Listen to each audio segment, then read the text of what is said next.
Indonesia akan tetap mengundang Rusia dalam penyelenggaraan G20 Summit yang akan digelar Oktober 2022 mendatang.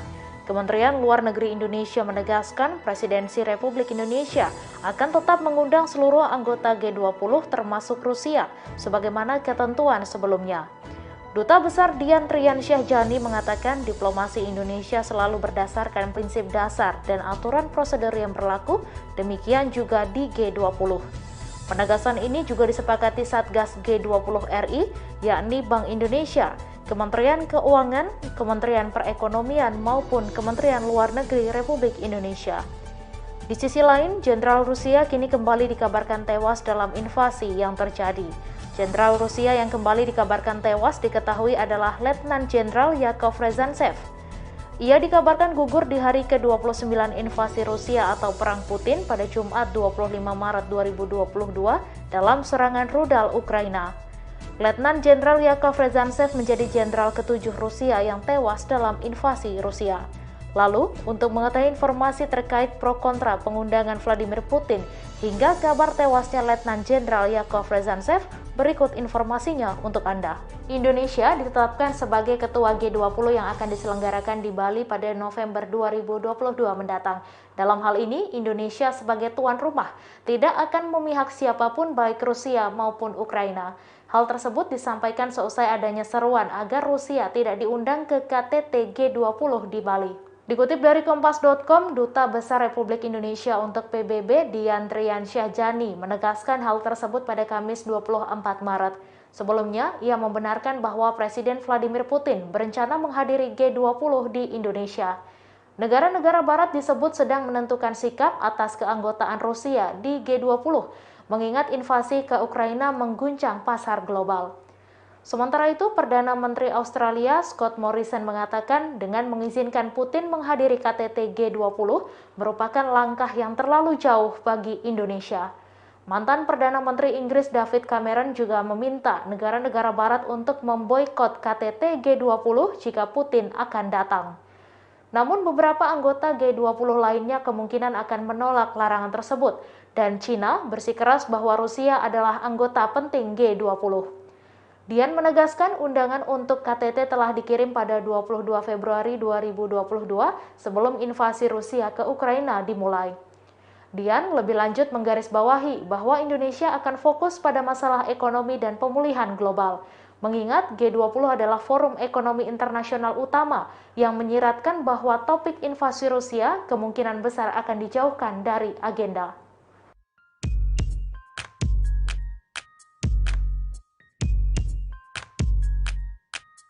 Terkait rencana kedatangan Presiden Rusia Vladimir Putin dalam KTT G20 di Bali pada November mendatang telah menimbulkan polemik utamanya dari negara-negara Barat.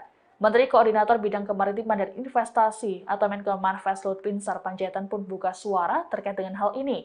Sementara itu, banyak pihak menilai bahwa momentum tersebut dapat digunakan Indonesia menjadi juru damai atas konflik yang terjadi di Rusia dan Ukraina. Dikutip dari Kompas.com, ditemui seusai menghadiri acara Business Matching Belanja Dalam Negeri 2022 di Bandung, Bali pada Kamis 24 Maret, Luhut menilai bahwa masih terlalu dini untuk berkomentar soal kedatangan Putin. Luhut pun enggan berkomentar lebih jauh terkait dengan hal tersebut. Meski begitu, Luhut menegaskan bahwa G20 merupakan forum ekonomi, bukan forum politik. Sementara itu, banyak pihak di dalam negeri yang turut mengomentari soal kedatangan Putin. Anggota Komisi 1 DPR RI Effendi Simbolon menilai bahwa Indonesia tak perlu mempertimbangkan permintaan Amerika Serikat untuk mendepak Rusia. Menurut Effendi, Indonesia melalui Presiden Joko Widodo diharapkan bisa mengambil peran dalam pertemuan tersebut. Lebih lanjut, Effendi mengatakan bahwa pertimbangan untuk mengeluarkan Rusia juga tidak tepat. Hal itu tidak mencerminkan langkah sebuah negara dalam diplomasi internasional. Seperti diketahui sebelumnya, rencana kedatangan Putin dalam forum G20 mendapat tentangan keras dari sejumlah negara anggota, termasuk dari Perdana Menteri Australia Scott Morrison. Menurut Morrison, keputusan Indonesia untuk mengizinkan kedatangan Presiden Putin adalah langkah yang terlalu jauh.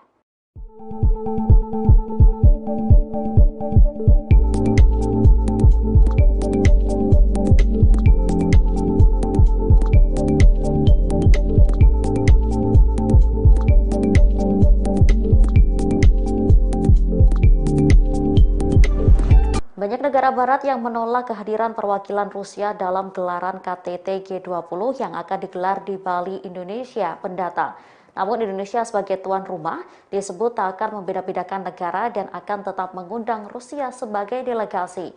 Terungkap alasan pemerintah Indonesia tetap mengundang Rusia dalam acara tersebut. Sebelumnya, Kementerian Luar Negeri Indonesia menegaskan Presiden RI akan tetap mengundang seluruh anggota G20 termasuk Rusia. Hal itu mengacu pada keketuaan G20 sebelumnya. Sementara Dubes RI dan perwakilan tetap untuk Perserikatan Bangsa-Bangsa atau PBB di AS, Dian Triansyah-Giani mengungkap alasannya. Dikatakan Dian, diplomasi Indonesia selalu berdasarkan prinsip dasar dan aturan prosedur yang berlaku, sehingga sudah menjadi kewajiban presidensi G20 untuk mengundang semua anggotanya. Hal itu juga disepakati Satgas G20 RI yakni Bank Indonesia, Kementerian Keuangan, Kementerian Perekonomian maupun Kemlu RI. Dian menyebut pentingnya semua pihak untuk fokus dalam gelaran G20. Pasalnya hal itu bisa digunakan untuk menangani pemulihan global pasca pandemi yang menjadi perhatian dunia hari ini. Seperti diketahui, dunia belum keluar sepenuhnya dari pandemi COVID-19. Banyak negara berkembang yang kesulitan untuk mencapai target SDGs yang diharapkan untuk mendorong pemulihan ekonomi global.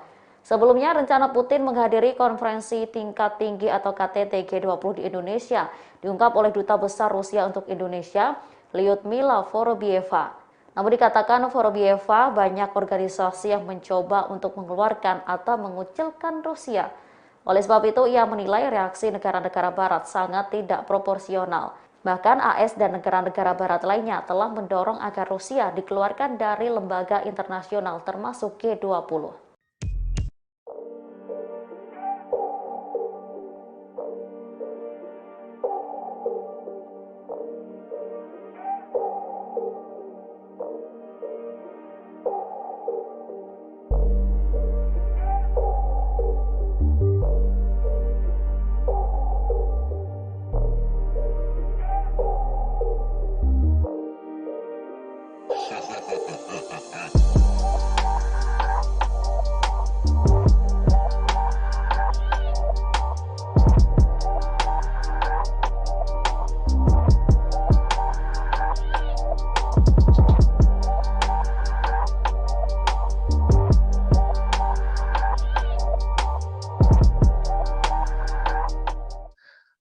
Saya rasa ini pertanyaan ini juga sama dengan yang akan ditanyakan yang lain-lain juga kali ya Mas Fauzi ya.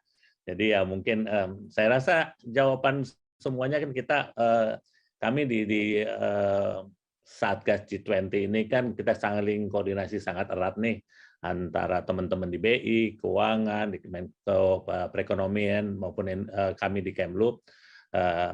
Jadi jawabannya terhadap itu adalah sebagai presidensi tentunya dan sesuai dengan presidensi sebelumnya adalah untuk mengundang semua anggota G20. Dan one thing that I just would like to underline juga bahwa diplomasi Indonesia selalu didasarkan pada prinsip-prinsip, based on principle. Indonesia dalam mengetuai berbagai konferensi atau forum atau organisasi, baik itu dalam konteks badan-badan PBB, pada saat kami memimpin Dewan Keamanan di PBB, ASEAN, atau organisasi lainnya, selalu berpegang pada aturan, rules of procedure, dan presiden yang berlaku. Demikian juga di G20. Oleh karena itu, memang kewajiban untuk semua presiden G20 untuk mengundang semua anggotanya. Nah, saya ingin underline juga bahwa seperti yang saya sampaikan di berbagai kesempatan, bahwa pentingnya kita semua fokus di G20 untuk tangani global recovery, yang merupakan prioritas banyak penduduk dunia di dunia ini. Seperti diketahui, dunia kan belum sepenuhnya keluar dari krisis dan pandemi. Serta banyak negara, khususnya negara-negara berkembang ini, yang masih mengalami kesulitan ekonomi dan masih sulit even untuk mencapai SDG target yang diharapkan G20 untuk dapat dorong global recovery tersebut.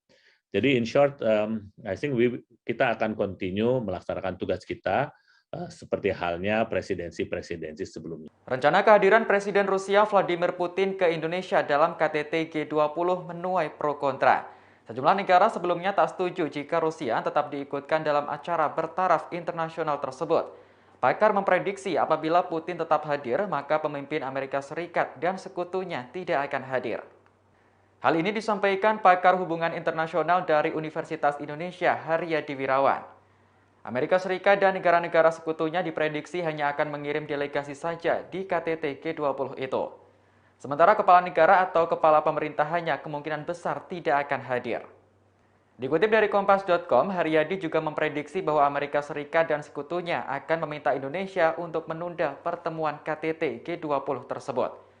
Namun hal tersebut akan sulit terwujud karena anggota-anggota G20 lainnya seperti Cina, India, dan beberapa negara di benua Afrika tidak akan setuju. Haryadi mengatakan dalam kondisi saat ini, Indonesia selaku ketua presidensi G20 harus menjalankan tugasnya dengan tetap mengundang semua negara anggota. Namun menurutnya pertemuan ini akan menjadi canggung karena kemungkinan tidak tercapai sasaran. Haryadi menilai jika Amerika Serikat dan sekutunya hanya mengirimkan delegasi untuk menghadiri KTT G20, pertemuan tersebut tidak akan mencapai target perbaikan ekonomi dunia. Diberitakan sebelumnya, Vladimir Putin tidak terima apabila Rusia dikeluarkan dari G20 dengan alasan invasi. Rencana tersebut rupanya merupakan hasil perundingan Amerika Serikat dengan sekutu-sekutunya di forum internasional. Namun keputusan ini tentu saja tidak dapat ditetapkan oleh mereka. Sementara itu, Duta Besar Rusia untuk Indonesia, Lyudmila Vorobieva menyatakan tuan rumah G20 Jakarta telah mengundang Putin ke KTT Kepala Negara November 2022 di Bali. Ia berharap acara tersebut bisa berjalan sesuai rencana menyusul perkembangan pandemi COVID-19 yang membaik. Presiden Ukraina Volodymyr Zelensky agak kesal terhadap Eropa karena terlambat menjatuhkan sanksi kepada Rusia. Ia menyebut bila para pemimpin Eropa bertindak cepat, maka invasi Rusia ke negaranya tidak akan terjadi. Dikutip dari dailymail.co.uk pada Jumat 25 Maret 2022, hal itu diungkapkan Zelensky saat memberikan pidatonya dalam KTT Dewan Eropa. Ia mengucapkan terima kasih kepada Eropa karena sudah membantu negaranya. Hal ini dibuktikan Eropa menjatuhkan sanksi terhadap Moskwa. Namun Zelensky mengatakan sanksi yang dijatuhkan agak terlambat. Bila Eropa bertindak cepat dengan menerapkan langkah pencegahan, maka Rusia tidak akan menyerang Ukraina. Orang nomor satu di Ukraina itu menerangkan Rusia tidak akan memicu krisis gas yang dialami Eropa. Hal itu terjadi jika Eropa terlebih dahulu memblokir jalur gas Nord Stream 2 yang membentang dari Rusia ke Jerman. Dalam KTT tersebut, kepala negara Ukraina juga meminta Eropa menyetujui Ukraina untuk bergabung dengan Uni Eropa.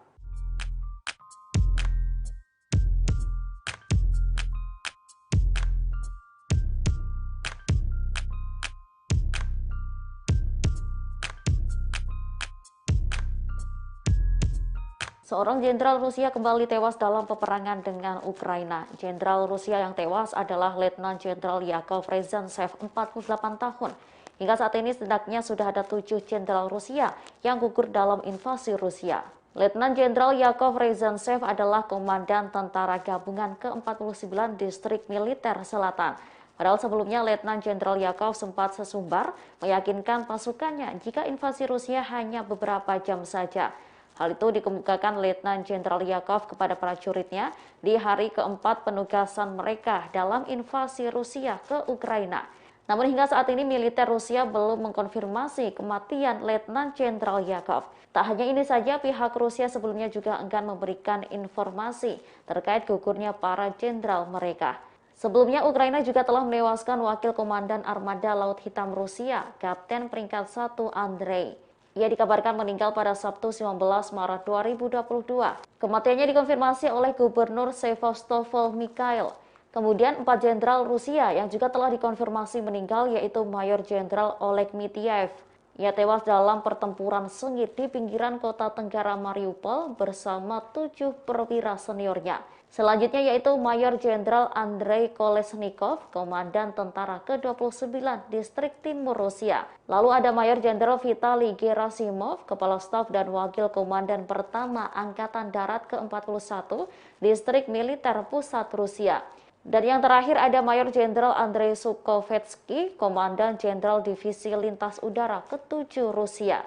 Hingga saat ini NATO memperkirakan ada 7.000 dan 15.000 orang pasukan Rusia yang tewas dalam serangan tersebut.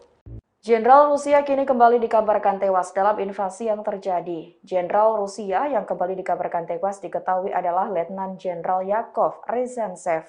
Ia dikabarkan gugur di hari ke-29 invasi Rusia atau Perang Putin pada Jumat 25 Maret 2022 dalam serangan rudal Ukraina.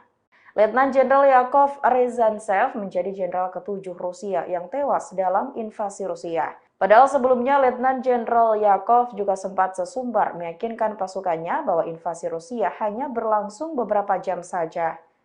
Ia tewas dalam pertempuran di hari ke-29 invasi Rusia atau Perang Putin. Letnan Jenderal Yakov Rezantsev adalah komandan tentara gabungan ke-49 di distrik militer selatan. Kini diketahui 7 jenderal Rusia dikabarkan tewas dalam invasi. Diperkirakan Putin menempatkan sekitar 20 jenderal di garis depan invasi Rusia di Ukraina.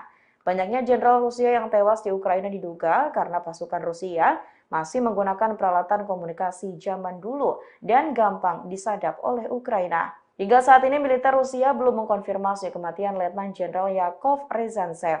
Seperti biasanya, Rusia selalu bungkam soal jumlah korban jiwa di pihaknya.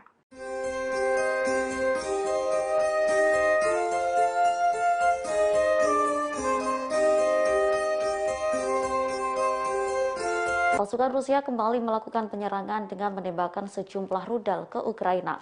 Mereka bahkan juga menghancurkan pos komando yang berisi senjata artileri dengan kendaraan udara tak berawak. Kementerian Pertahanan Rusia merilis rekaman video aksi para prajuritnya meluncurkan rudal menyerang pasukan Ukraina pada Jumat 25 Maret 2022. Dalam rekaman video, mereka mulanya bergerak menuju sebuah ladang yang luas.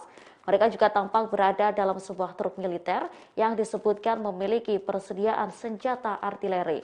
Mereka mengendarai mobil sampai pada titik serangan. Tak berselang lama tentara Rusia tersebut menembakkan sejumlah rudalnya. Meski demikian belum diketahui secara pasti kemana rudal tersebut diarahkan. Selain kembali meluncurkan rudalnya, pasukan Rusia juga membombardir senjata artileri Ukraina.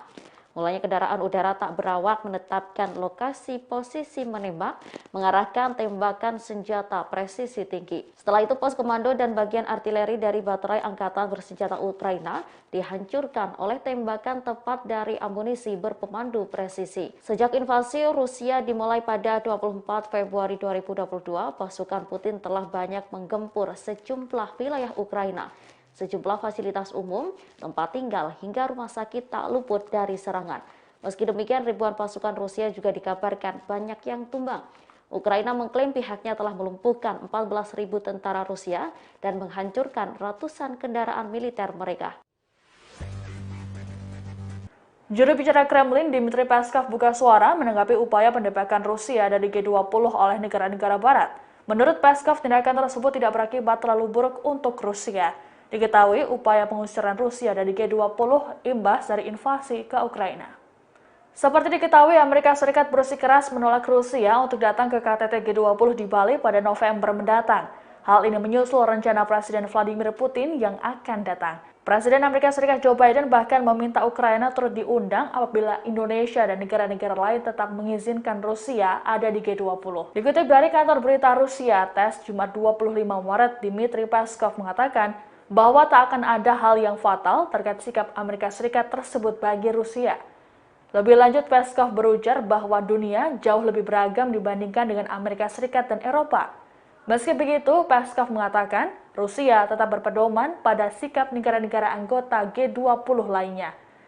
Menurut Peskov, sebagian besar negara lebih memilih untuk pendekatan yang lebih seimbang seperti melakukan dialog. Sementara itu, Duta Besar RI sekaligus staf sus program prioritas Kemlu dan Co-Sherpa G20 Dian Triansyah Jani menjelaskan mengundang semua negara dunia adalah kewajiban Indonesia sebagai presidensi.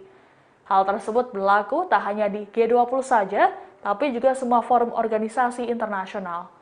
Presiden Rusia Vladimir Putin memerintahkan pasukan Rusia memenangkan perang atas Ukraina pada 9 Mei 2022 mendatang. Alasannya karena tanggal 9 Mei merupakan hari bersejarah bagi Rusia.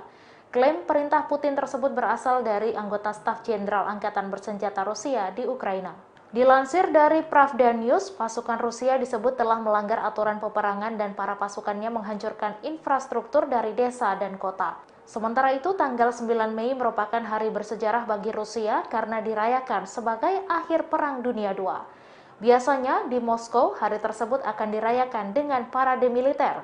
Pada perayaan itu, Rusia akan merayakannya bersama mantan anggota Uni Soviet lainnya, serta Israel dan Serbia. Sementara itu, staf umum Angkatan Bersenjata Ukraina mengklaim hampir 15.800 militer Rusia tewas sejak invasi ke Ukraina pada 24 Februari 2022. Dilansir dari Ukrinform, Angkatan Laut Ukraina mengaku telah menghancurkan sebuah kapal pendarat besar Rusia. Sejak Putin meluncurkan invasi skala penuh ke Ukraina, pasukan Rusia telah menembaki dan menghancurkan infrastruktur utama. Selain itu, Rusia juga menyerang daerah pemukiman di kota-kota dan desa-desa di Ukraina menggunakan artileri, roket, dan rudal balistik. 2 orang tentara Ukraina disebut telah menjadi tawanan prajurit Ceknya. Kondisi keduanya pun terlihat memprihatinkan. Pasukan Ceknya menyebut jika komandan Ukraina tak bertanggung jawab terkait keselamatan anak buahnya. Video kondisi 2 tentara Ukraina tersebut diunggah di Telegram Kadyrov pada Jumat 25 Maret 2022. Kedua tangan mereka tampak diborgol. Wajah salah seorang dari mereka bahkan ada yang babak belur dan hanya mengenakan celana. Sedangkan satunya lagi raut wajahnya tampak ketakutan namun masih tetap mengenakan jaket. Disebutkan pada unggahannya, keduanya tertangkap dan meminta maaf atas perlawanan yang dilakukan demi membela negara. Bahkan mereka rela mengoreksi diri mereka sendiri. Ceknya menyebut komandan Ukraina seakan tak bertanggung jawab pada prajuritnya. Mereka disebut hanya datang tiba-tiba lalu memberikan perintah jangka panjang dan pergi dengan cepat agar tidak terkena peluru. Diketahui prajurit Ceknya berhasil menunaikan misi di area operasi khusus. Pemimpin Ceknya, Ramzan Kadyrov, mengaku pasukan Ceknya telah menguasai balik kota Mariupol, Ukraina pada Kamis 24 Maret. Ia pun menegaskan telah mengibarkan bendera Rusia di balai kota yang terletak sebelah tenggara kota Ukraina yang tengah dikepung tersebut. Hal itu diungkapkan oleh Kadyrov melalui postingan Telegram video rekaman telepon di Ceknya. Kadyrov yang merupakan sekutu Presiden Rusia Vladimir Putin itu menambahkan pasukan Ukraina yang disebutnya bandit telah kabur dan begitu saja meninggalkan posisinya. Пацаны, Вам нужно сдаваться. Ахмат сила. Ахмат сила. Пацаны, сдавайтесь. И даже не думайте что-то сделать, как мы. Вот, мы хотели сдаться, нам не дали. Кто вам не Берегите. давал сдаваться? Наши командиры не давали. Какое подразделение у вас? ВЧ-357 ОГП. Нашего командира, пацаны, Москаленко, капитана, убила. Убила. Уже его нету роты второй. Все поразбегались, кто куда. Короче, ты советуешь совсем сдаваться, да? Конечно, сдаваться, да, и жить в мире. Вы поняли, что Ахмат сила, да? Да, мы поняли, что Ахмат сила. Сомали как? А? Как Сомали? Как работает Сомали? Он просто приходит, дает указания и уезжает. Ахмат Ахмат сила. Все, молодцы. Istuntoon шефтон, дармола личо йонт иохойчонош. Ама аллери хайр бахойчлук. Ахмат сила, Allahu Akbar. Presiden Rusia Vladimir Putin menuding pihak berat berupaya memboikot atau menerapkan cancel culture terhadap budaya Rusia. Sejumlah karya dari para penulis dan juga seniman Rusia dilarang di sejumlah tempat. Putin bahkan tak segan membandingkan sikap ini dengan tindakan yang dilakukan oleh Nazi di masa lalu. Pernyataan Vladimir Putin ini disampaikan dalam siaran televisi setempat bersama dengan penerima penghargaan presiden dalam bidang seni rupa dan sastra seperti dikutip dari Russian Today Jumat 25 Maret. Lebih lanjut, Putin mengatakan bahwa kegiatan menghancurkan literatur yang tak diinginkan dilakukan oleh Nazi Jerman hampir 90 tahun lalu. Sikap cancel culture ini pun dikecam oleh Putin yang kemudian menilainya sebagai diskriminasi. Selain membandingkan dengan Nazi, Putin juga menyinggung penulis J.K. Rowling. Putin berujar, J.K. Rowling juga sempat terkena budaya pembatalan gara-gara cuitannya di Twitter yang menyinggung kelompok transgender. Untuk diketahui, beberapa institusi barat telah mengambil sikap terhadap karya-karya seniman Rusia imbas invasi, seperti Orkestra Philharmonic Cardiff di Wales yang menghapus Overture 1812 milik Pyotr Tchaikovsky, komposer yang merayakan keberhasilan pertahanan Rusia melawan Napoleon. Menurut sutradara Linda Robinson, karya tersebut tidak pantas didengarkan karena beberapa bagian bertema militer dan ada suara seperti tembakan meriam. Lalu Universitas Milano Bicocca di Milan yang menangguhkan kursus tentang novelis terkenal Rusia, Fyodor Dostoevsky. Meski begitu, keputusan tak jadi diterapkan lantaran adanya protes. Sejumlah sanksi yang dijatuhkan negara-negara barat terhadap Rusia terus menjadi sorotan oleh sejumlah kalangan, termasuk mantan Presiden Rusia Dmitry Medvedev yang menyebutkan sanksi barat tak mempan membuat Rusia mundur. Dikutip dari Kompas.com, hal itu diungkapkan Medvedev pada Jumat 25 Maret 2022. Ia menegaskan sanksi barat terhadap bisnis Rusia tidak akan berdampak pada roda pemerintahan Rusia. Sebagaimana diketahui, sebagian besar sanksi dijatuhkan terhadap pengusaha miliarder yang diyakini dekat dengan Presiden Rusia Vladimir Putin. Ia bahkan mempertanyakan apakah sanksi kepada pengusaha bakal mempengaruhi posisi kepemimpinan. Medvedev menekankan hal tersebut tidaklah mungkin. Wakil Kepala Dewan Keamanan Rusia itu menyatakan Rusia bakal terus melakukan operasi militernya di Ukraina. Operasi itu dilancarkan sampai mencapai tujuan yang dicanangkan Presiden Vladimir Putin. Sebagaimana informasi sebelumnya, Barat telah memberlakukan sejumlah sanksi terhadap Rusia. Hal ini sebagai respons invasi Rusia ke Ukraina.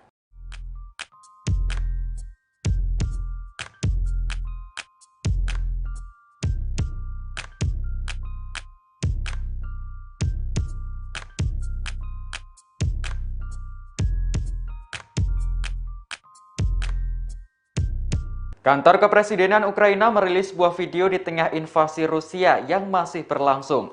Video tersebut membandingkan tindakan Nazi dengan kejahatan perang pasukan Rusia. Pesan dalam video menyatakan bahwa Rusia harus menghentikan serangannya. Video tersebut diterbitkan Kantor Kepresidenan Ukraina melalui Telegram pada Jumat 25 Maret. Dalam video disebutkan bahwa militer Rusia telah menghancurkan lebih dari 4.300 rumah penduduk Ukraina. Tentara Rusia juga meruntuhkan puluhan bangunan di kota maupun di desa. Pihak kepresidenan mengklaim ribuan orang terbunuh akibat perang yang berlangsung selama lebih dari 1 bulan ini. Dikutip dari laman Ukrinform, video tersebut kemudian membandingkan peristiwa yang melibatkan Nazi pada 1939 hingga 1945 dengan kejahatan yang saat ini dilakukan Rusia.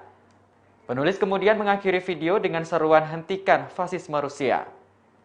Sebelumnya pada 24 Februari lalu, Presiden Rusia Vladimir Putin telah meluncurkan invasi skala penuh ke Ukraina.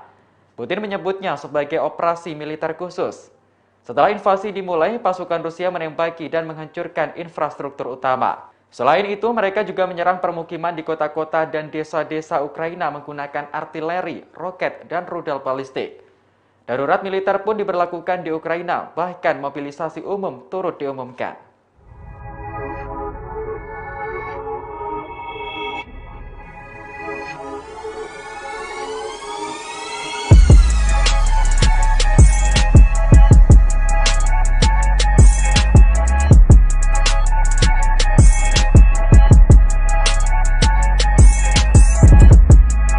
Jerman mengirimkan bantuan sekitar 10.000 ton ke Ukraina pada Kamis 24 Maret kemarin. Bantuan tersebut dikirimkan menggunakan jembatan rel kereta yang baru saja dibangun untuk transportasi antar kedua negara. Hal ini menjadikan Jerman sebagai salah satu negara dengan pemasok bantuan terbanyak ke Ukraina. Hal ini dikonfirmasi Menteri Transportasi Jerman Volker Wissing dalam sebuah wawancara pada Kamis 24 Maret. Ia mengatakan pihaknya meluncurkan bantuan ke Ukraina menggunakan jembatan rel kereta. Jalur kereta api itu ditetapkan 2 minggu lalu untuk mengangkut makanan, minuman, dan produk-produk sanitasi yang sangat dibutuhkan dari Jerman ke Ukraina. Wissing menyampaikan banyak barang yang dikirim ke Ukraina dengan kereta api tersebut dari sumbangan. Tujuannya tentu saja untuk menolong rakyat Ukraina yang terdampak perang secepat mungkin. Dirinya berharap perang segera berakhir dan bantuan yang diberikan bisa meringankan penderitaan. Melansir VOA, Duta Besar Ukraina Andriy Melnik mengatakan dukungan rakyat Jerman memberikan harapan bagi Ukraina. Selain mengirim bantuan kemanusiaan, Jerman disebut akan mengirim 2.000 senjata anti-tank tambahan ke Ukraina. Sebelumnya, Ukraina telah menerima 1.000 senjata anti-tank dan 500 peluncur rudal Stinger dari tentara Jerman. Tak hanya itu, sebanyak 500 rudal Strela juga telah dikirim ke Ukraina. Menteri Luar Negeri Jerman Annalena Baerbock mengklaim negaranya menjadi salah satu pemasok senjata terbesar ke Ukraina dalam situasi saat ini.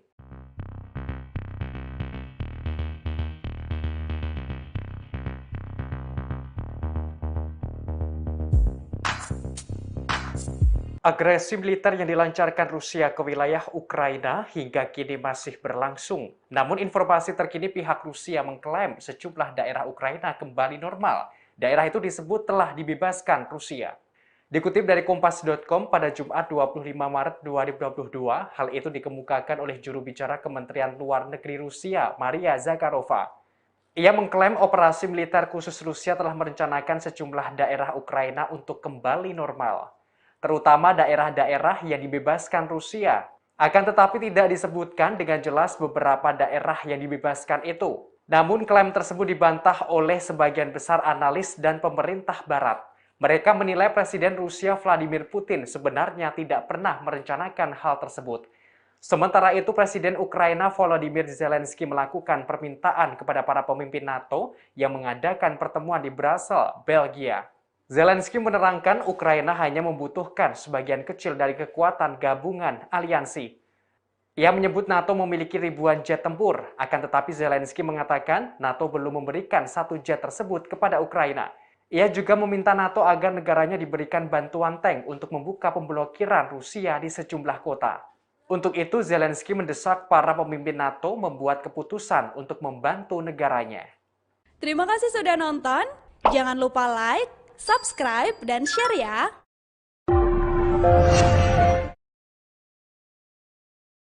Indonesia akan tetap mengundang Rusia dalam penyelenggaraan G20 Summit yang akan digelar Oktober 2022 mendatang. Kementerian Luar Negeri Indonesia menegaskan Presidensi Republik Indonesia akan tetap mengundang seluruh anggota G20 termasuk Rusia, sebagaimana ketentuan sebelumnya. Duta Besar Dian Triansyah Jani mengatakan diplomasi Indonesia selalu berdasarkan prinsip dasar dan aturan prosedur yang berlaku, demikian juga di G20. Penegasan ini juga disepakati Satgas G20 RI, yakni Bank Indonesia, Kementerian Keuangan, Kementerian Perekonomian maupun Kementerian Luar Negeri Republik Indonesia. Di sisi lain, Jenderal Rusia kini kembali dikabarkan tewas dalam invasi yang terjadi. Jenderal Rusia yang kembali dikabarkan tewas diketahui adalah Letnan Jenderal Yakov Rezantsev. Ia dikabarkan gugur di hari ke-29 invasi Rusia atau Perang Putin pada Jumat 25 Maret 2022 dalam serangan rudal Ukraina.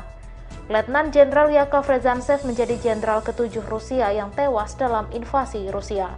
Lalu, untuk mengetahui informasi terkait pro kontra pengundangan Vladimir Putin hingga kabar tewasnya Letnan Jenderal Yakov Rezantsev, berikut informasinya untuk Anda. Indonesia ditetapkan sebagai ketua G20 yang akan diselenggarakan di Bali pada November 2022 mendatang. Dalam hal ini, Indonesia sebagai tuan rumah tidak akan memihak siapapun baik Rusia maupun Ukraina. Hal tersebut disampaikan seusai adanya seruan agar Rusia tidak diundang ke KTT G20 di Bali. Dikutip dari Kompas.com, Duta Besar Republik Indonesia untuk PBB Dian Triansyah Jani menegaskan hal tersebut pada Kamis 24 Maret. Sebelumnya, ia membenarkan bahwa Presiden Vladimir Putin berencana menghadiri G20 di Indonesia. Negara-negara Barat disebut sedang menentukan sikap atas keanggotaan Rusia di G20, mengingat invasi ke Ukraina mengguncang pasar global. Sementara itu, Perdana Menteri Australia Scott Morrison mengatakan dengan mengizinkan Putin menghadiri KTT G20 merupakan langkah yang terlalu jauh bagi Indonesia. Mantan Perdana Menteri Inggris David Cameron juga meminta negara-negara Barat untuk memboikot KTT G20 jika Putin akan datang. Namun beberapa anggota G20 lainnya kemungkinan akan menolak larangan tersebut, dan China bersikeras bahwa Rusia adalah anggota penting G20. Dian menegaskan undangan untuk KTT telah dikirim pada 22 Februari 2022 sebelum invasi Rusia ke Ukraina dimulai.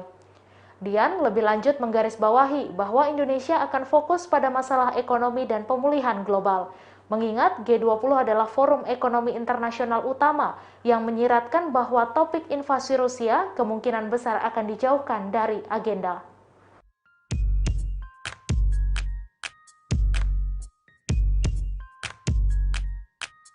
Terkait rencana kedatangan Presiden Rusia Vladimir Putin dalam KTT G20 di Bali pada November mendatang telah menimbulkan polemik utamanya dari negara-negara Barat. Menteri Koordinator Bidang Kemaritiman dan Investasi atau Menko Marves Luhut Binsar Panjaitan pun buka suara terkait dengan hal ini. Sementara itu, banyak pihak menilai bahwa momentum tersebut dapat digunakan Indonesia menjadi juru damai atas konflik yang terjadi di Rusia dan Ukraina. Dikutip dari Kompas.com, ditemui seusai menghadiri acara Business Matching Belanja Dalam Negeri 2022 di Badung, Bali pada Kamis 24 Maret, Luhut menilai bahwa masih terlalu dini untuk berkomentar soal kedatangan Putin. Luhut pun enggan berkomentar lebih jauh terkait dengan hal tersebut. Meski begitu, Luhut menegaskan bahwa G20 merupakan forum ekonomi, bukan forum politik. Sementara itu, banyak pihak di dalam negeri yang turut mengomentari soal kedatangan Putin. Anggota Komisi 1 DPR RI Effendi Simbolon menilai bahwa Indonesia tak perlu mempertimbangkan permintaan Amerika Serikat untuk mendepak Rusia. Menurut Effendi, Indonesia melalui Presiden Joko Widodo diharapkan bisa mengambil peran dalam pertemuan tersebut.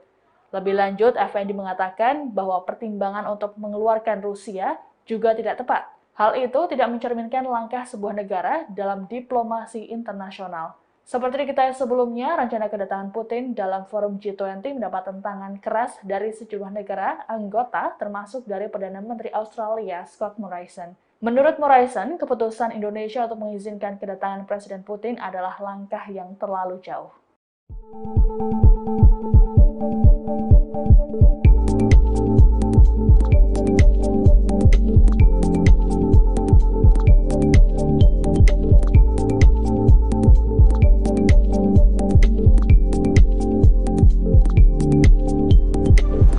Banyak negara barat yang menolak kehadiran perwakilan Rusia dalam gelaran KTT G20 yang akan digelar di Bali, Indonesia mendatang. Namun Indonesia sebagai tuan rumah disebut tak akan membeda-bedakan negara dan akan tetap mengundang Rusia sebagai delegasi. Terungkap alasan pemerintah Indonesia tetap mengundang Rusia dalam acara tersebut. Sebelumnya, Kementerian Luar Negeri Indonesia menegaskan Presiden RI akan tetap mengundang seluruh anggota G20 termasuk Rusia. Hal itu mengacu pada keketuaan G20 sebelumnya. Sementara Dubes RI dan perwakilan tetap untuk Perserikatan Bangsa-Bangsa atau PBB di AS, Dian Triansyah-Giani mengungkap alasannya. Dikatakan Dian, diplomasi Indonesia selalu berdasarkan prinsip dasar dan aturan prosedur yang berlaku, sehingga sudah menjadi kewajiban presidensi G20 untuk mengundang semua anggotanya. Hal itu juga disepakati Satgas G20 RI yakni Bank Indonesia, Kementerian Keuangan, Kementerian Perekonomian maupun Kemlu RI. Dian menyebut pentingnya semua pihak untuk fokus dalam gelaran G20. Pasalnya hal itu bisa digunakan untuk menangani pemulihan global pasca pandemi yang menjadi perhatian dunia hari ini. Seperti diketahui, dunia belum keluar sepenuhnya dari pandemi COVID-19. Banyak negara berkembang yang kesulitan untuk mencapai target SDGs yang diharapkan untuk mendorong pemulihan ekonomi global. Sebelumnya, rencana Putin menghadiri konferensi tingkat tinggi atau KTT G20 di Indonesia diungkap oleh Duta Besar Rusia untuk Indonesia, Lyudmila Vorobyeva. Namun dikatakan Vorobyeva banyak organisasi yang mencoba untuk mengeluarkan atau mengucilkan Rusia.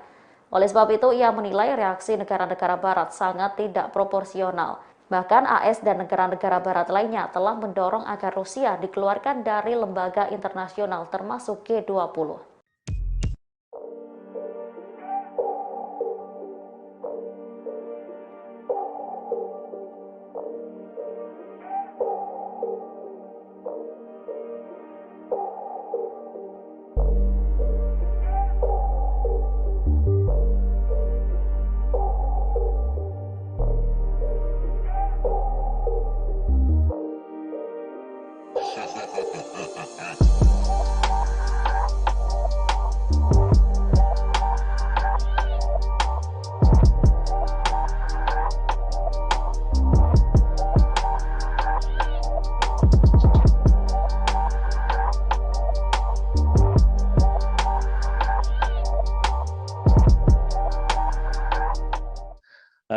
Saya rasa ini pertanyaan ini juga sama dengan yang akan ditanyakan yang lain-lain juga kali ya Mas Fauzi ya. Jadi ya mungkin saya rasa jawaban semuanya kan kami di Satgas G20 ini kan kita saling koordinasi sangat erat nih antara teman-teman di BI, keuangan, di Kemenko Perekonomian maupun kami di Kemlu. Jadi jawabannya terhadap itu adalah sebagai presidensi tentunya dan sesuai dengan presidensi sebelumnya adalah untuk mengundang semua anggota G20.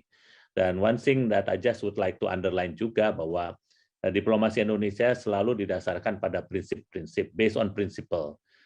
Indonesia dalam mengetuai berbagai konferensi atau forum atau organisasi, baik itu dalam konteks badan-badan PBB, pada saat kami memimpin Dewan Keamanan di PBB, ASEAN, atau organisasi lainnya, selalu berpegang pada aturan, rules of procedure, dan presiden yang berlaku. Demikian juga di G20. Oleh karena itu, memang kewajiban untuk semua presiden G20 untuk mengundang semua anggotanya. Nah, saya ingin underline juga bahwa seperti yang saya sampaikan di berbagai kesempatan, bahwa pentingnya kita semua fokus di G20 untuk tangani global recovery, yang merupakan prioritas banyak penduduk dunia di dunia ini. Seperti diketahui, dunia kan belum sepenuhnya keluar dari krisis dan pandemi, serta banyak negara, khususnya negara-negara berkembang ini, yang masih mengalami kesulitan ekonomi dan masih sulit even untuk mencapai SDG target yang diharapkan G20 untuk dapat dorong global recovery tersebut. Jadi in short, I think kita akan continue melaksanakan tugas kita seperti halnya presidensi-presidensi sebelumnya. Rencana kehadiran Presiden Rusia Vladimir Putin ke Indonesia dalam KTT G20 menuai pro kontra. Sejumlah negara sebelumnya tak setuju jika Rusia tetap diikutkan dalam acara bertaraf internasional tersebut. Pakar memprediksi apabila Putin tetap hadir, maka pemimpin Amerika Serikat dan sekutunya tidak akan hadir. Hal ini disampaikan pakar hubungan internasional dari Universitas Indonesia, Haryadi Wirawan. Amerika Serikat dan negara-negara sekutunya diprediksi hanya akan mengirim delegasi saja di KTT G20 itu. Sementara kepala negara atau kepala pemerintahannya kemungkinan besar tidak akan hadir. Dikutip dari Kompas.com, Haryadi juga memprediksi bahwa Amerika Serikat dan sekutunya akan meminta Indonesia untuk menunda pertemuan KTT G20 tersebut. Namun hal tersebut akan sulit terwujud karena anggota-anggota G20 lainnya seperti Cina, India, dan beberapa negara di benua Afrika tidak akan setuju. Haryadi mengatakan dalam kondisi saat ini, Indonesia selaku ketua presidensi G20 harus menjalankan tugasnya dengan tetap mengundang semua negara anggota. Namun menurutnya, pertemuan ini akan menjadi canggung karena kemungkinan tidak tercapai sasaran. Haryadi menilai jika Amerika Serikat dan sekutunya hanya mengirimkan delegasi untuk menghadiri KTT G20, pertemuan tersebut tidak akan mencapai target perbaikan ekonomi dunia. Diberitakan sebelumnya, Vladimir Putin tidak terima apabila Rusia dikeluarkan dari G20 dengan alasan invasi. Rencana tersebut rupanya merupakan hasil perundingan Amerika Serikat dengan sekutu-sekutunya di forum internasional. Namun keputusan ini tentu saja tidak dapat ditetapkan oleh mereka. Sementara itu, Duta Besar Rusia untuk Indonesia, Lyudmila Vorobieva menyatakan tuan rumah G20 Jakarta telah mengundang Putin ke KTT Kepala Negara November 2022 di Bali. Ia berharap acara tersebut bisa berjalan sesuai rencana menyusul perkembangan pandemi COVID-19 yang membaik. Presiden Ukraina Volodymyr Zelensky agak kesal terhadap Eropa karena terlambat menjatuhkan sanksi kepada Rusia. Ia menyebut bila para pemimpin Eropa bertindak cepat, maka invasi Rusia ke negaranya tidak akan terjadi. Dikutip dari dailymail.co.uk pada Jumat 25 Maret 2022, hal itu diungkapkan Zelensky saat memberikan pidatonya dalam KTT Dewan Eropa. Ia mengucapkan terima kasih kepada Eropa karena sudah membantu negaranya. Hal ini dibuktikan Eropa menjatuhkan sanksi terhadap musuh. Namun Zelensky mengatakan sanksi yang dijatuhkan agak terlambat. Bila Eropa bertindak cepat dengan menerapkan langkah pencegahan, maka Rusia tidak akan menyerang Ukraina. Orang nomor satu di Ukraina itu menerangkan Rusia tidak akan memicu krisis gas yang dialami Eropa. Hal itu terjadi jika Eropa terlebih dahulu memblokir jalur gas Nord Stream 2 yang membentang dari Rusia ke Jerman. Dalam KTT tersebut, kepala negara Ukraina juga meminta Eropa menyetujui Ukraina untuk bergabung dengan Uni Eropa.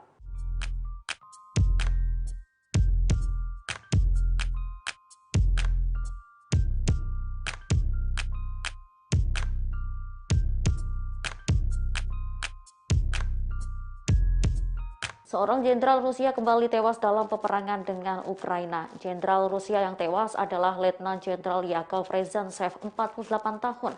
Hingga saat ini setidaknya sudah ada 7 jenderal Rusia yang gugur dalam invasi Rusia. Letnan Jenderal Yakov Rezantsev adalah komandan tentara gabungan ke-49 Distrik Militer Selatan.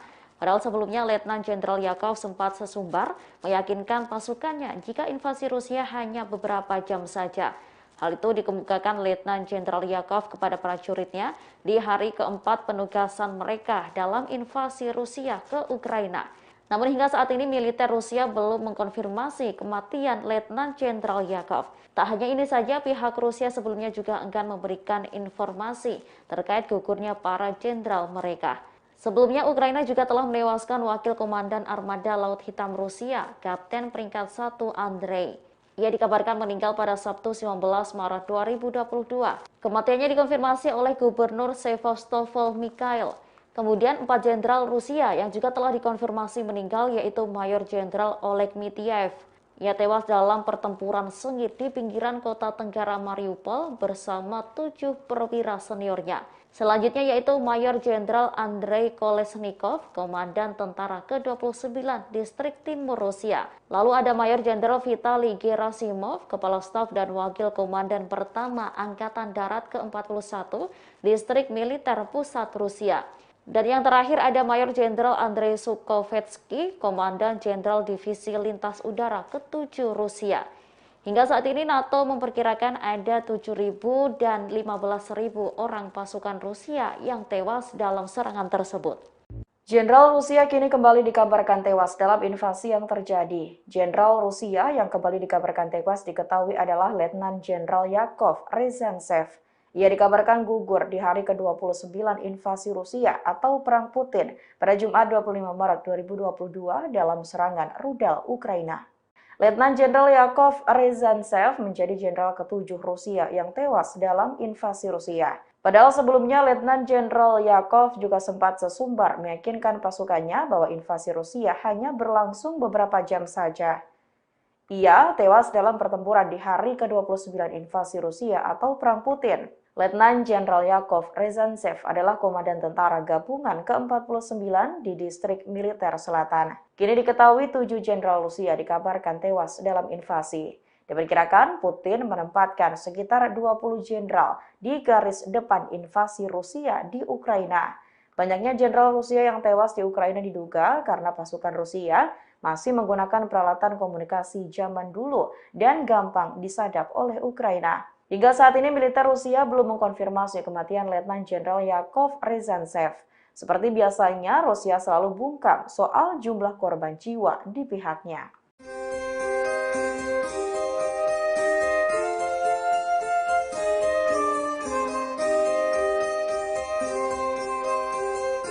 Pasukan Rusia kembali melakukan penyerangan dengan menembakkan sejumlah rudal ke Ukraina.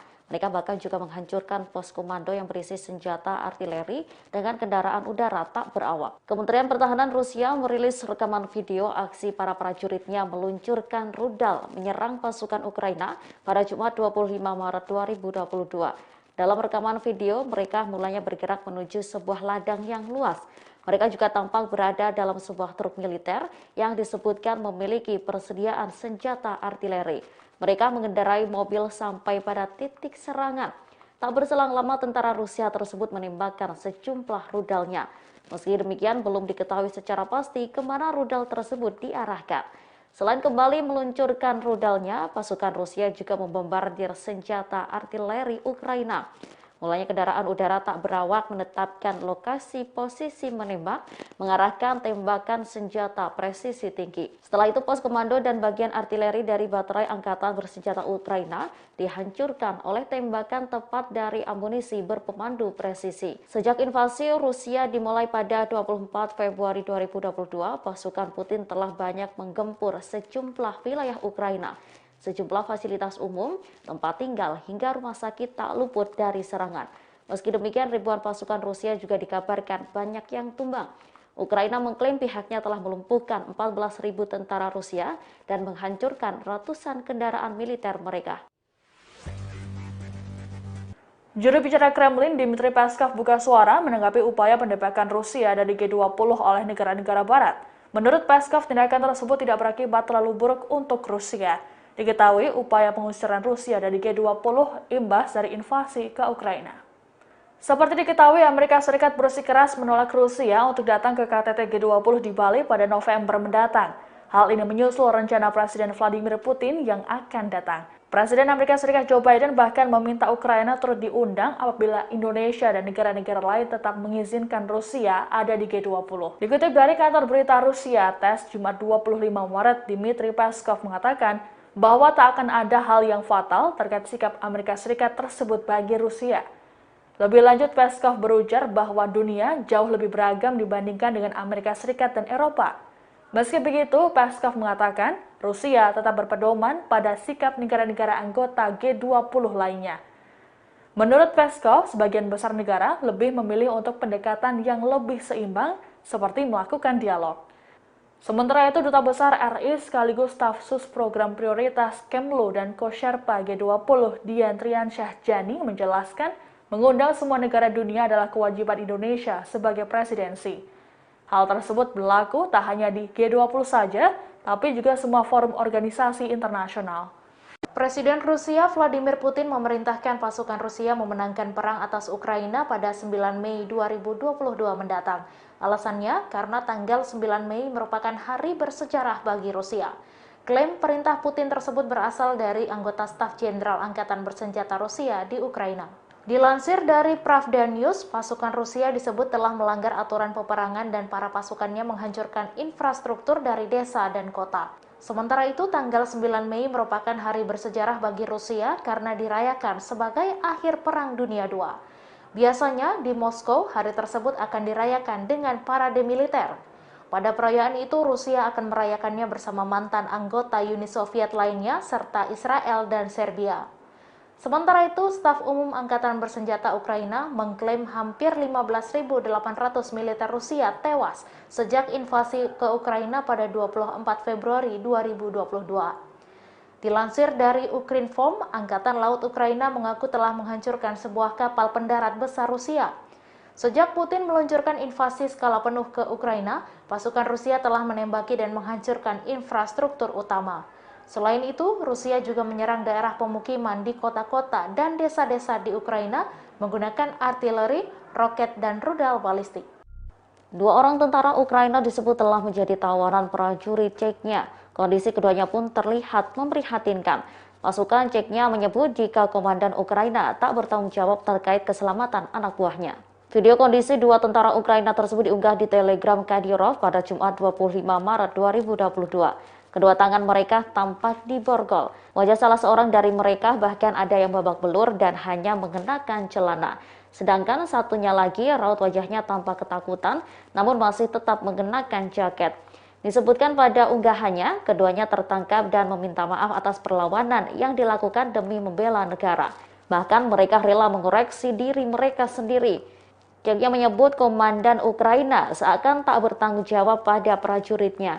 Mereka disebut hanya datang tiba-tiba lalu memberikan perintah jangka panjang dan pergi dengan cepat agar tidak terkena peluru. Diketahui prajurit Ceknya berhasil menunaikan misi di area operasi khusus.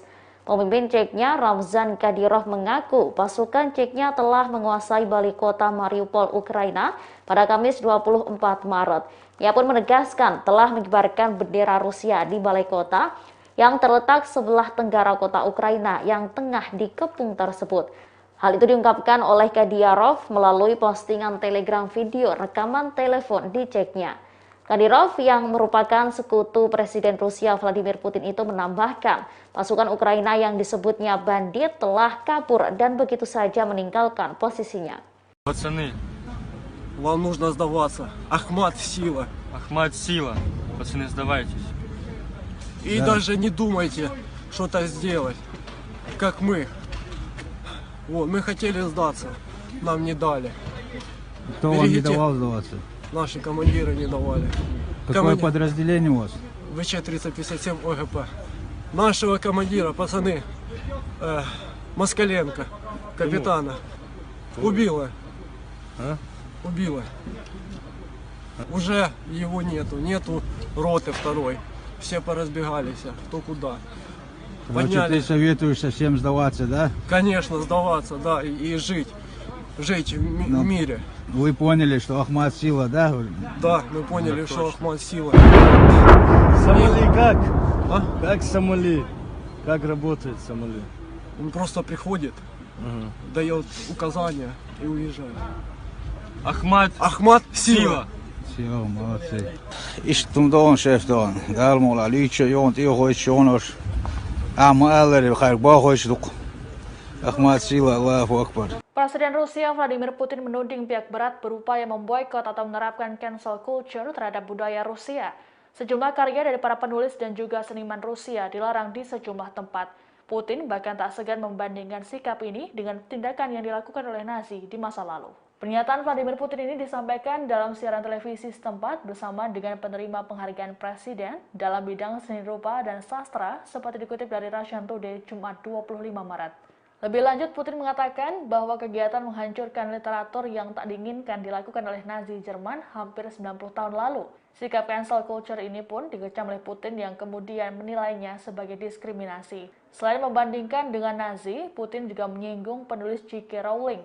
Putin berujar, J.K. Rowling juga sempat terkena budaya pembatalan gara-gara cuitannya di Twitter yang menyinggung kelompok transgender.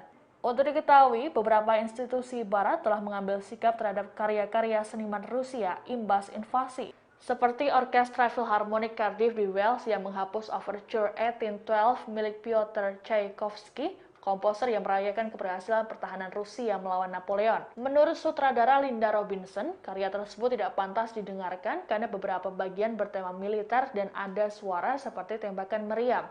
Lalu Universitas Milano Bicocca di Milan yang menangguhkan kursus tentang novelis terkenal Rusia, Fyodor Dostoevsky. Meski begitu, keputusan tak jadi diterapkan lantaran adanya protes. Sejumlah sanksi yang dijatuhkan negara-negara barat terhadap Rusia terus menjadi sorotan oleh sejumlah kalangan, termasuk mantan Presiden Rusia Dmitry Medvedev yang menyebutkan sanksi barat tak mempan membuat Rusia mundur. Dikutip dari Kompas.com, hal itu diungkapkan Medvedev pada Jumat 25 Maret 2022. Ia menegaskan sanksi barat terhadap bisnis Rusia tidak akan berdampak pada roda pemerintahan Rusia. Sebagaimana diketahui, sebagian besar sanksi dijatuhkan terhadap pengusaha miliarder yang diyakini dekat dengan Presiden Rusia Vladimir Putin. Ia bahkan mempertanyakan apakah sanksi kepada pengusaha bakal mempengaruhi posisi kepemimpinan. Medvedev menekankan hal tersebut tidaklah mungkin. Wakil Kepala Dewan Keamanan Rusia itu menyatakan Rusia bakal terus melakukan operasi militernya di Ukraina. Operasi itu dilancarkan sampai mencapai tujuan yang dicanangkan Presiden Vladimir Putin. Sebagaimana informasi sebelumnya, Barat telah memberlakukan sejumlah sanksi terhadap Rusia. Hal ini sebagai respons invasi Rusia ke Ukraina.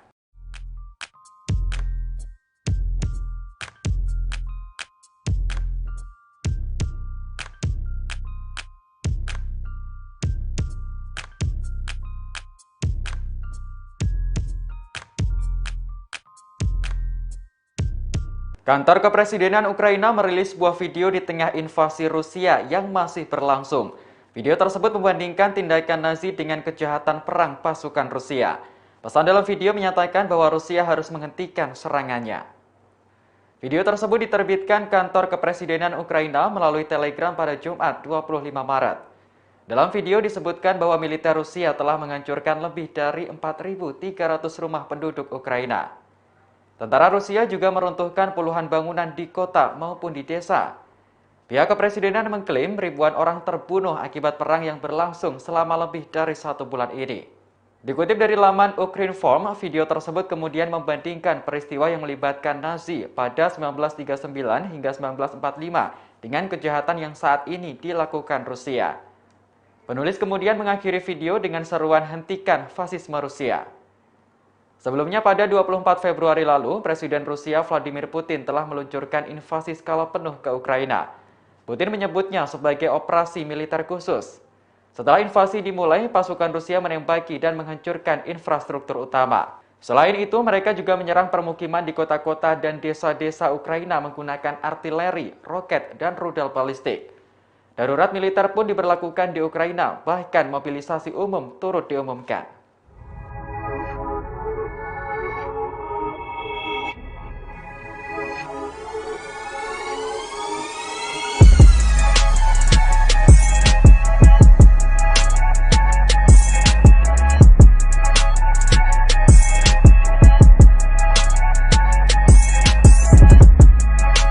Jerman mengirimkan bantuan sekitar 10.000 ton ke Ukraina pada Kamis 24 Maret kemarin.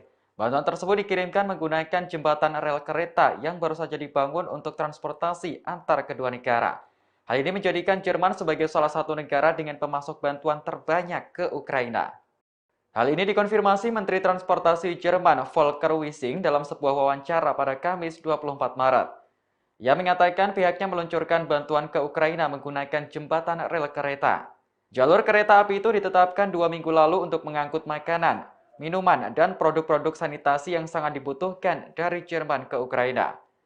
Wissing menyampaikan banyak barang yang dikirim ke Ukraina dengan kereta api tersebut dari sumbangan. Tujuannya tentu saja untuk menolong rakyat Ukraina yang terdampak perang secepat mungkin. Dirinya berharap perang segera berakhir dan bantuan yang diberikan bisa meringankan penderitaan. Melansir VOA, Duta Besar Ukraina Andriy Melnik mengatakan dukungan rakyat Jerman memberikan harapan bagi Ukraina. Selain mengirim bantuan kemanusiaan, Jerman disebut akan mengirim 2.000 senjata anti-tank tambahan ke Ukraina. Sebelumnya, Ukraina telah menerima 1.000 senjata anti-tank dan 500 peluncur rudal Stinger dari tentara Jerman. Tak hanya itu, sebanyak 500 rudal Strela juga telah dikirim ke Ukraina. Menteri Luar Negeri Jerman Annalena Baerbock mengklaim negaranya menjadi salah satu pemasok senjata terbesar ke Ukraina dalam situasi saat ini.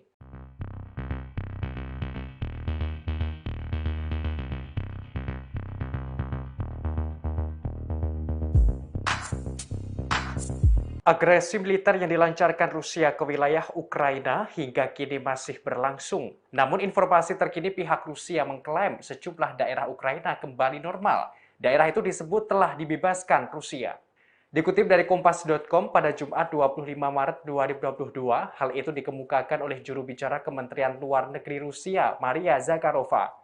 Ia mengklaim operasi militer khusus Rusia telah merencanakan sejumlah daerah Ukraina untuk kembali normal, terutama daerah-daerah yang dibebaskan Rusia.